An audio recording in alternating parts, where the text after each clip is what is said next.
হিমন্ত বিশ্ব শৰ্মা অসমৰ মাননীয় মুখ্যমন্ত্ৰী আমাৰ শ্ৰদ্ধাৰ মুখ্যমন্ত্ৰী আজিৰ তাৰিখত আপোনালোক গোটেই ৰাস্তাই অদুলিয়ে পদূলিয়ে এইখন বেনাৰ আপোনালোকে দেখা হ'ব যে মদ খাই পেলাই গাড়ী নচলাব। ঠিক আছে মামা, মদ খাই পেলাই বাৰু কোনো গাড়ী নচলায়, এইটো এটা দুৰ্ঘৰ অপৰাধ হয়, কিন্তু মদ খাই পেলাই যদি গাড়ী চলায় তেতিয়াহ'লে কি হয়, এক্সিডেণ্ট হোৱাৰ চান্স থাকে।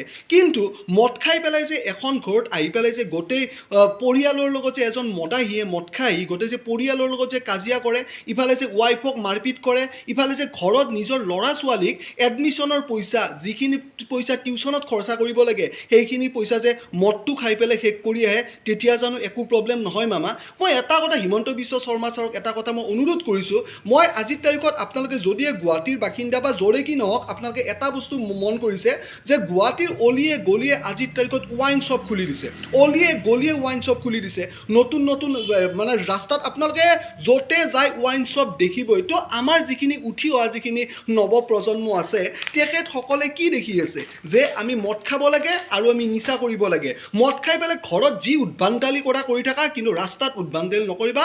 চৰকাৰক লাগে কেৱল টেক্স।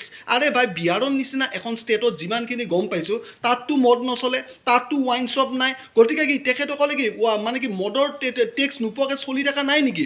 গতিকে আমি আমাৰ নৱপ্ৰজন্মক কি দেখাই আছোঁ? চাওক, আজিৰ তাৰিখত আপোনালোকে ওলাই যাব পাণ দোকানে চিগাৰেট, গুটখাই চুটখাই, আৰু য'তে যায় কেৱল নিচাজাতীয় আপোনালোকে বৰ্ড পাব। আৰু চৰকাৰে কি কৰি আছে, কেৱল বৰ্ড এখন লগাই দিছে, সুৰাপান কৰি গাড়ী নচলাব।